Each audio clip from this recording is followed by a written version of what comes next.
Hi, everyone. This is Andrew Unkefer, and welcome back to the second episode of Gary Schulte's Access to Excellence program. In this episode, I'm going to continue my conversation with Gary as we begin exploring the future of financial planning and insurance by reflecting on winning principles of the past. One way I like to think about what we are going to learn is this: techniques will work in specific situations, but wisdom can guide you in every environment. With Gary's leadership, we will uncover wisdom from other industry icons that he has befriended during his stellar leadership career as an insurance company president, a leading consultant, and all the way back to his roots as an individual agent.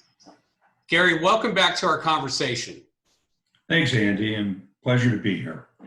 By the way, I just want to say, these great people we're going to talk about, I didn't befriend them, they befriended me. They taught me much of what brought me where I am today, and I will be eternally grateful. That's terrific. This episode is being recorded right now in the midst of the coronavirus outbreak of 2020. And today, many businesses are shuttered and restaurants are closed. And during my own career, I had some of my best meetings with other leaders, sharing ideas and discovering new strategies over the dinner table at a restaurant. And it's really sad to see us in the situation we're in today. And Gary, you've shared one particular dinner story with me that I'm hoping you will share with everyone today. Tell us about your dinner with the legendary insurance salesman, Ben Feldman. Well, it was back in the neighborhood of 1980 or 81. And I was with a prominent Birmingham, Alabama-based insurance company that I won't name, but imagine everyone knows which one it is. And we had a subsidiary we acquired called Empire General, which was a fireball of a term insurance company. I mean, they had the best term products in the country. And as an adjunct to my job, I was president of Empire General and basically ran that company when, to my shock, we got a call from Ben Feldman and our marketing officer, who said that he was interested in our term product and would like to consider selling it. We said, of course, send you the contracts. We'll, send them by horseback. But he said, no, before I do, I want to come and visit you in Birmingham and kind of get to know you. And what's really important to me is not the product. I said, really? He said, no, what's really important to me is what it converts to, because I convert my term policyholders. So Ben came to Birmingham, which, mind you, this is 1980. And the dawn of universal life, we had one of the very first companies with that product, which is what it would have been converted to. And Ben was with New York Life, who was not real happy with universal life in 1980 and its incipient days. So we wanted to sort of wine and dine him and took him to a place in Birmingham called The Club, which sits on the top of a place called Red Mountain. And it's a private club. Members only. And let me just say that all of the help in service was African Americans. All of the members were white guys and no women. And, I worked for the company. I never got into their country club. I never wanted to. But this was where we took people. And Ben was a very liberal person but he was a gentleman, and we spent the whole evening. And you just pick up Feldmanisms. One of the things I love that he used to say, and he said at this meal, is there's a cost of doing something when people complain about the expense, and there's a cost of doing nothing. And the cost of doing nothing is always greater than the cost of doing something. He then said to one of my friends that was at the table, who asked, if you could give me one piece of advice, what would it be? And it was, sell yourself every day on what you're selling. Very simple statement. He was so concise. Poetry is difficult to do because you start out, a poet writes 3 pages to get down to, a half-page poem, because you want to say a lot with few words. Ben was a poet. And when he spoke, he had that magnetism that people listened. But what impressed me about, of course, his obvious humility and what a gentleman he was, he didn't ask about commissions, and he didn't ask much about the term product, but he wanted to understand, when I convert it, what am I going to put these people into? And we've seen since then what an important question that is. I don't want to name a company, but it starts with a B and ends with an R. And if you convert their term insurance, you're going to be pretty unhappy. So when you buy a cheap term, you got to know what it's going to be converted to. And Ben reinforced that for me, and did a ton of business with us, by the way.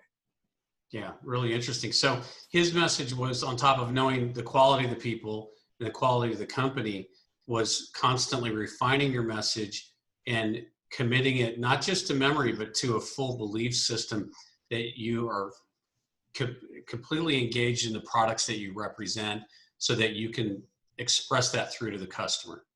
Right. And, he understood early on that people don't buy products, they buy what products do. And he sold that way. It was, he used to say, I sell money at a deep discount. Things like that people get curious about, how do you buy money at a deep discount? Well, he can prove it, and he's right. And that is what it is. Yeah, and it's really, like you said, he's a poet. There's a big meaning there with very few words. And so that's something, I think, if you were an advisor listening to this, you've got to refine and hone your message so that you can paint pictures in people's minds that they can envision it for themselves. So terrific. If you want to dig up a book, we're going to talk about digging up some books on the internet, because the wisdom of the books that I've read when I was young have stood the test of time unbelievably. And there was a book he wrote called The Feldman Method.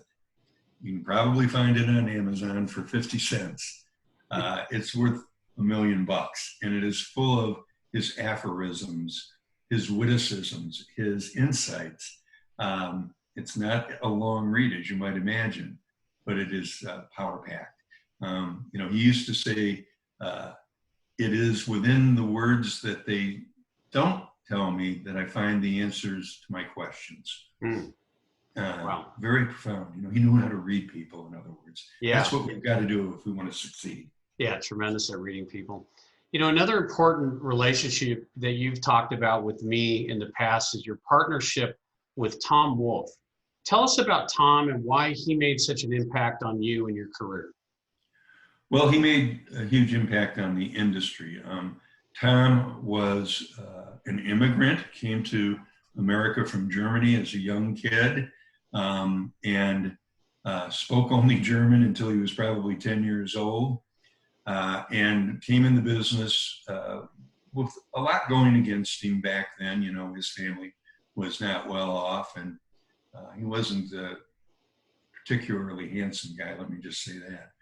Yeah, but he was wonderful. And he built his career, few people know this, but he built it working with a property and casualty agency. And just to get off track for a minute, you would be astonished, to my audience here I'm speaking, at the number of top of the table people who do their business through third parties, property and casualty agents, stockbrokers are not allowed to sell life insurance, realtors. One quick story, one of my friends here in Southern California was super successful. And so he had a big yacht in San Diego Harbor. And he made a deal with the yacht broker where he bought his yacht that everyone they sold the yacht to, he would get a meeting with. That's prospecting. So it's a little off topic, but I bring it up because Tom Wolfe taught prospecting. He taught how to get referrals. He literally paved the way for the fact that you should never do business with anything but a referral. Everything else, the numbers don't nearly work as well. And he took what was known and is known today as the funnel talk and turned it into a mainstay training piece for most major companies. The idea was that your financial wherewithal comes from different segments. It's going to come from your pension plan, your savings, your life insurance, and any other assets you might have, your house. And it all goes into the funnel. And what comes out of the funnel at the bottom with an emergency, a premature death, or at retirement. It seems prosaic and simplistic now, but it was revolutionary then because people weren't doing need-based selling. They sold policies and sold death benefit. It was only after World War II, when Tom's career really took off, that people had disposable income. If you think prospectively, I mean, before World War II, people bought life insurance for burial. But after World War II, they had incomes and jobs, and by gosh, they could plan ahead. They could do something other than death. Well, he created that whole industry of using life insurance for something other than a burial policy. And my best friend from college was president of Dearborn Financial, a large Chicago publishing house in the insurance business. And he bought Tom's company when Tom was ready to retire. So I was honored to have 2 years out there as a consultant where I helped memorialize his work and his creations for generations to come. But without Tom Wolfe, there would be a lot of people that aren't in this business. And one other thing I want to say about him is I asked him the obvious. I said, Tom, you know everybody loves to hear your presentations and listen to your views and ideas. And they all take your process, and we go to our classes and we get our manuals and we learn how to do capital needs analysis and financial needs analysis. But you and I both know that 90% of them go home and put it on the shelf and never use it. How do you deal with that? And he said, well, how do you deal with selling life insurance? You know, you start with 10 people, 2 of them won't talk to you, 2 of them probably shouldn't have talked to you, 2 of them agree to talk to you, and maybe 1 of them buys. And he said it's the same thing. He called it the passing parade. He said, we are in a business of a passing parade of people.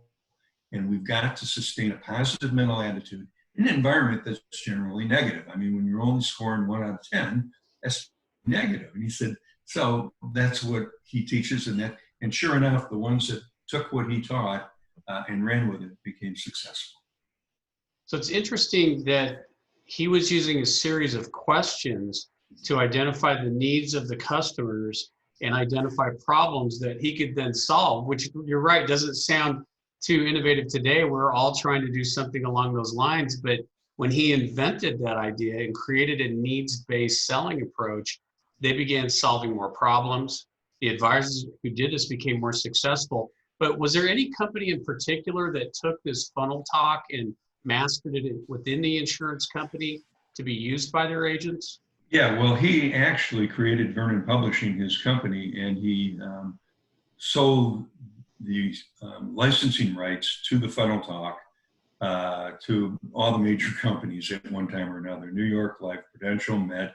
They were all clients. When I was working with him there, I actually took his concept in the funnel talk over to Asia, where they were in the incipient stages of learning life insurance. I mean, the Asians are fabulous people, but boy, they didn't have any training at all. And so we started a training class over there. I had an office in Singapore for a few years, and they flocked to us. I mean, I had audiences in the thousands, and Tom would sometimes join me, although he didn't want to travel much then. But another iconic person, some of you might remember Norm Levine, past president of MDRT, Gamma. He used to go over there with me. And the hunger of these Asians for American knowledge was astonishing. And it kind of made me angry that the people back here don't realize how good they have it with people like Tom Wolfe. But yes, he inculcated his process into most of the major companies, including Guardian. I didn't mention them. And frankly, became quite wealthy from it. Not that he didn't already become wealthy from selling life insurance. Sure.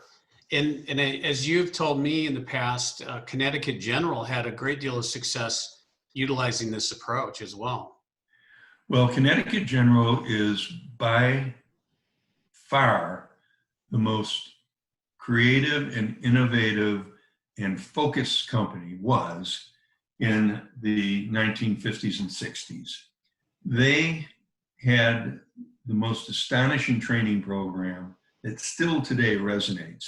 And they developed a funnel talk for estate planning. So instead of the kitchen table funnel talk, it was the assets were your business, your family trust, your portfolio with your stockbroker, and your life insurance for estate planning, and your deferred compensation with your company, whatever it might be. Same thing, a funnel, a conversation. And the whole training program at Connecticut Mutual was simple. We sell by asking questions. And they trained the questions like nobody ever had. And whatever the person said to a question you might ask, your response would be, well, what concerns me, and then you come back with where the gap is and whatever it is they discussed. Now, Connecticut General invented estate planning. It didn't exist in our industry until some people in Detroit, my hometown, that's why I know about it, started teaching it at the Connecticut General Agency there. There was a guy named Jim Jacobs who took the funnel talk into the estate planning arena. The quick aside is back then, the stock companies were non-par.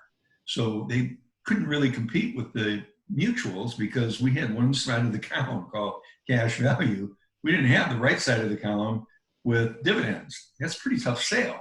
Now the premiums were lower and you tried to make, hay with that, but it was, so part of the development of estate planning was that what kind of life insurance would you buy not to use in retirement, but you buy it to die, and you don't really care what the cash value is, and that would be estate planning. So they catapulted into that market and became the premier organization. There was a fellow named Dick Sikorsky who was a drill sergeant, tough general agent. And if you worked for Dick, you learned the funnel talk and you learned everything rotely or you weren't with him. Now, let me say this because it's really important. Why would I tell people today about a canned sales talk like Tom Wolfe's or the one at Connecticut General? And it's because it's only canned if you don't know how to do it correctly, how to blend it into your personality, how to communicate it in a way that isn't canned, but allows you to touch all the bases you need to touch. I call it no regrets selling. If you use my process, and I learned in another process taught by the Kinder brothers, Jack and Gary Kinder, called the two-interview system. When I had that process and taught it in my agency, I had no regrets selling. I mean, I didn't have to look over my shoulder if I lost a sale and wonder what I did wrong. I didn't do anything wrong because they touched all the bases. However, if you're going to learn a process, I like calling it a process, you have to make it flawless. So the analogy I always use, and as you know now, Andy, I use a lot of analogies, is think of Shakespeare. I took Shakespeare in college and I would read it and I did not understand for the life of me what the hell was going on in the play. I just couldn't follow it. It didn't make sense to me. Then I saw it performed and all of a sudden the words made sense, the story made sense, and I was engrossed. Now, the Shakespearean culture has wonderful stars that do they call it their interpretation. Richard Branoff's interpretation of Hamlet versus Laurence Olivier's interpretation of Hamlet. Same plays, same words, don't get to change a single word, but the character is a completely different Hamlet, a completely different Richard V.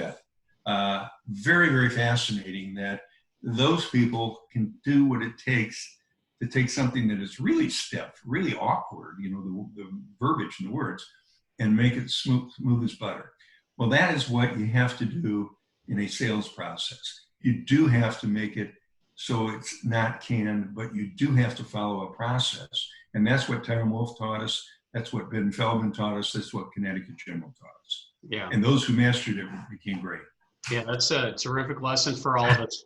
Master your message, get your questions down, and help those questions drive the problems to come to the surface so that you can offer solutions. So we've learned so far about networking with other professionals to get leads, whether it's a real estate agent, a yacht salesman, maybe a CPA, an attorney, the evolution of estate planning, which is now, I think, a bigger project than ever before, and then honing your questioning skills so you can lead people to the solutions that will help them achieve the most results.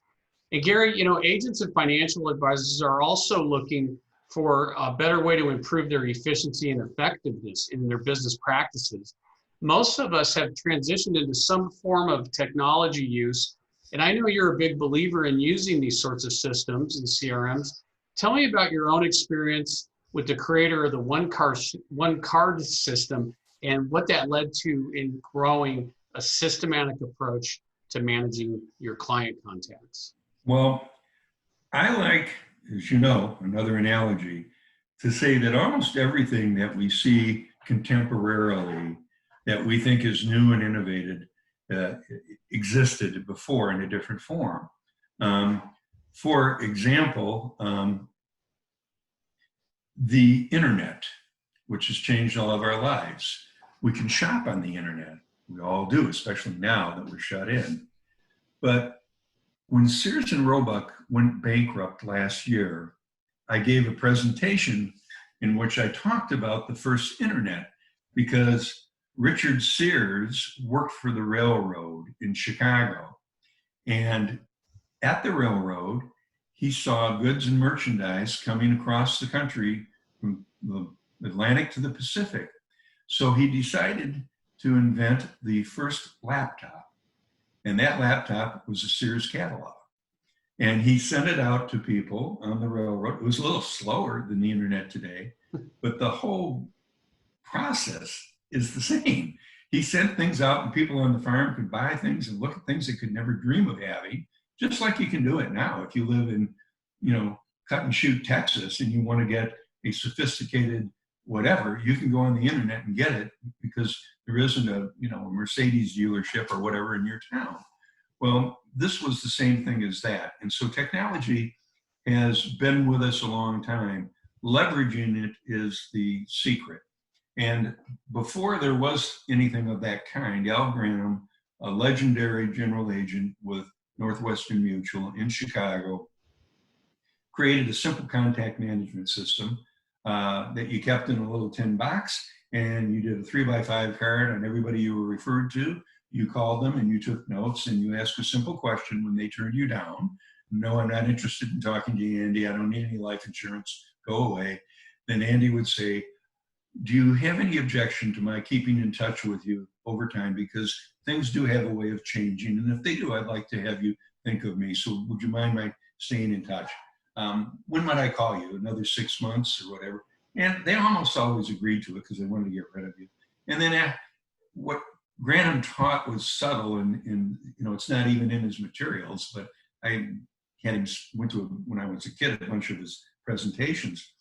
He created a way of poking around with the client, the prospect, before you hung up and finding out what their interests might be, what they do for a living, if they have new children, if their spouse is pregnant, actually you can say wife when they say that, you don't have to say spouse because men don't get pregnant. But if their wife was pregnant, there's a way to do it, and you can read his books and find out. But then what you have when you call back, or what I later dubbed, and Al picked it up, was icebreakers. So an icebreaker is, it's that insurance guy that called me 6 months ago. By the way, Andy, how did the new set of Callaway golf clubs work out for you? By the way, have you seen, and always drop the name of the person that referred him, and did you know that they had a child? These things, they can't be rude to you because then they feel like they know you a little bit. Now, this is corny stuff, but people don't do it anymore. And if with the one card system, what you did is you just kept calling until sooner or later, when they decided they needed life insurance or disability insurance or some advice, they go ahead and give you an appointment. And so what he really did was never give up a potential prospect until the prospect told him to get lost. And most people, the biggest thing in our business is timing. And how many things in our life are timing that one time we never would have dreamt of it, and now we're chasing the person that told us about it. This is no different. So if timing is important, all you've got to do is drip. And that was the original drip system. Now, of course, it's all on computer, and there's no excuse for not using it that way. Yeah, and the one card system is now a full-fledged, highly powerful CRM. So Right. it's still out there thriving and helping people do consistent follow-up and build relationships with customers. And I remember somebody telling me something along those lines that, you should treat everyone as a customer until they tell you they don't want to be. And I think that's a good attitude to have, that you treat them with respect. You try to solve problems for them. You stay in touch and you build relationships. Yeah, they're only a stranger once, and it's up to you to change it. Yeah, that's right. It's our responsibility. So Gary, one of the topics that we promised to share on your podcast and in these videos we're doing is to talk and touch on industry innovation. I'd like you to tell me about Peter Mullen and Jim Benson and how they revolutionized life insurance sales.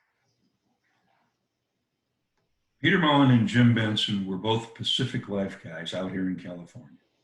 And, I hate to brag because I'm really a Michigan boy, but it's amazing all the stuff that comes out of California in our industry. And 50 or so years ago, Jim was the regional vice president, a brilliant guy, a member of Mensa, and just a genius. And Peter Mullen got the idea that, deferred compensation, which companies always did with stock options and stock awards, wasn't nearly as portable, as effective, as useful as life insurance could be. And so they really came up with the idea of what is now called corporate-owned life insurance. Now, success has a million parents. There are probably a few other people that say they thought of it first, but nobody sold as much of it as Peter and Jim. And their idea was that you use a life insurance chassis, that's what they called it, as an incentive for a key executive or a whole group of executives. You tend to do it by a class of, assistant vice presidents, senior vice presidents. And lo and behold, you could do anything you wanted with it. You could cliff vest it when they're 65. You could vest it in 5 years. You could split fund it. You could own part. They can own part. The utilitarian value of life insurance was never really realized until these guys came along. Now, I won't give their numbers, but I know they both made each over $100 million in this market. Peter Mullen I used to visit him at his home in Brentwood. I did some consulting for him for a while, and underneath his house, he had a garage the size of a small auditorium filled with the most desirable antique automobiles in the world. I mean, there were LaSalle's and Auburn's and just the most extraordinary automobiles. And he finally donated them to what's now called the Peterson Car Museum in Los Angeles, a good place to go sometime. Jim moved out east and did all of their business with the corporation. They only dealt with Fortune 500 companies. And he was a very elegant guy, very articulate. And he called on Fortune 500 companies and met with the boards. And he had kind of a photographic memory. So he would pass out the illustrations and he knew every number that they were looking at. He didn't have to say, well, let me see here. It takes a little extraordinary talent, a little presentation capability. But the key is these guys invented this. And, Jim, for his summer home, he bought a house from the Queen of England that was on the tip of Rhode Island, that on a nice day you could see New York on one side and Boston on the other. He sold it a few years ago because he almost never used it. But he wasn't profligate with his money. He was very charitable.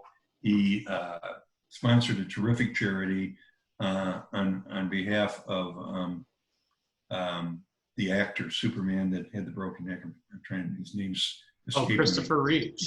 Yeah, Christopher Reeves. So these guys gave a lot back to the industry, but they did an enormous amount for corporate executives. However, like so many good ideas, and this is important to remember, they get misused and abused. And then it became known as janitor insurance because people were insuring people they didn't even know who they were just to take advantage of the tax-free buildup of life insurance. Mm-hmm. And then the companies had their employees insured, and the employees didn't even know they were insured because it was a funding vehicle. That was an abuse that was handled, but it's an example of how when we get too creative, we wind up getting constraints put on us, and there's none of them that we probably haven't earned. Yeah, a lot of the things, this goes in any walk of life, but the problems that we often have, if not 100% of our problems, I call them self-inflicted wounds. And when you corrupt something that's good, that's when you've really done some serious damage. So the concept of corporate-owned life insurance had tremendous value, and when used properly, it is really something you can build upon.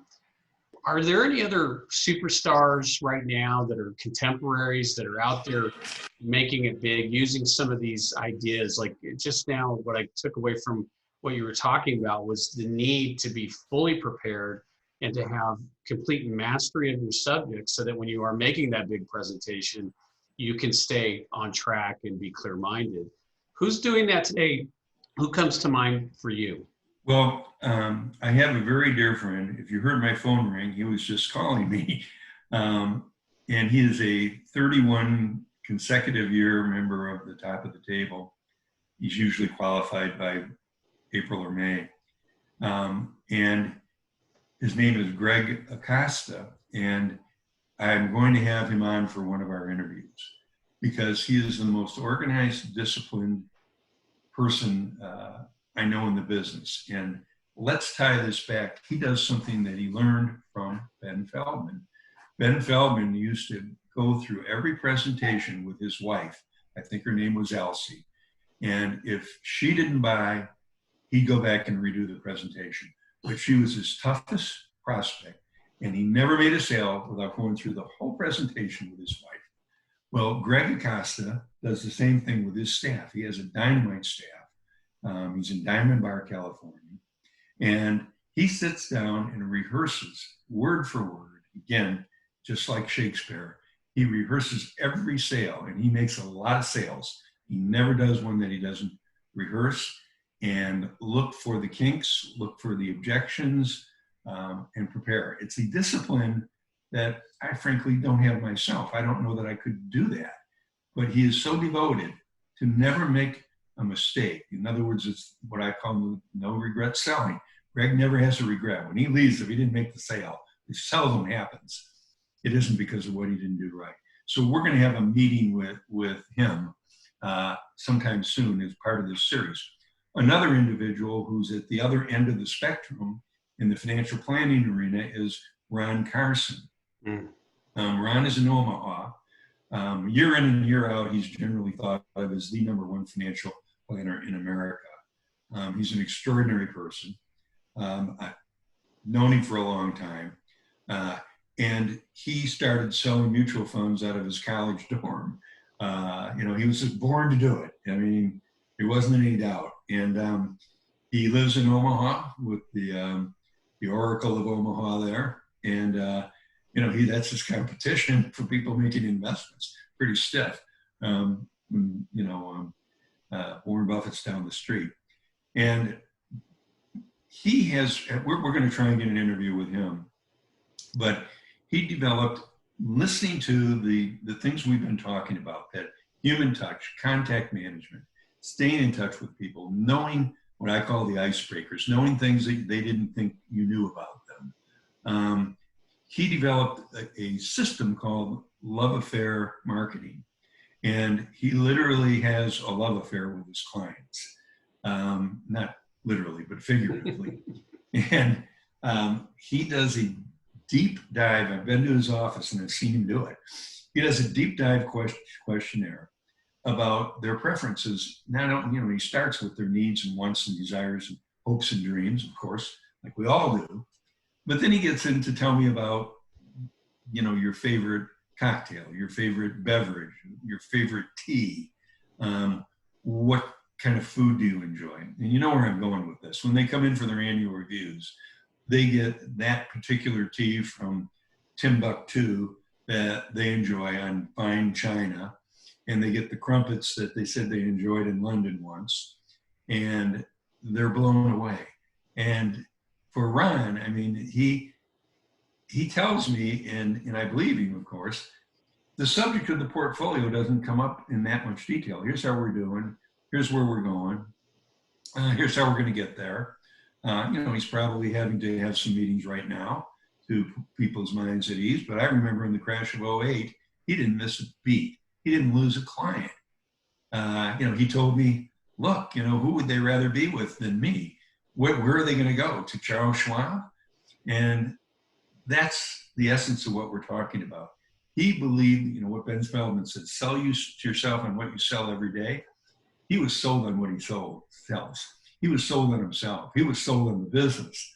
And he exudes that. And he never loses a client. So he's a contemporary version, and certainly a giant among giants that they'll someday be writing books about, as they do with Ben Feldman. Yeah, Ron Carson has over $8 billion of assets under management at his company, and it's growing each and every day. Applying these principles that we've just talked about. I really wish, Gary, at the beginning of this conversation, that I would have told people to be ready to take notes, because the principles you've just unloaded for us from all these dynamic individuals are the ingredients of success that you could apply to your practice and really grow your financial planning operation. But really any business can grow from these principles. So I've supremely enjoyed interviewing you. I'm really pleased to introduce everybody to you, and I'm looking forward to the individuals that you bring to the table, that you can pick their minds and show us more success down the road. So thank you so much again for your time and generosity. My pleasure. And as we know, these interviews will be available on your website to those who are, you agree to allow to see them, and on my website for our members of my little study group. So yeah, it's going to be a great subscription to have, and I just can't wait to see some of the other all-stars that you're going to bring into this venue on your Access to Excellence. Well, stay safe, Andy, and we'll see you next time. Okay, have a great day. You bet.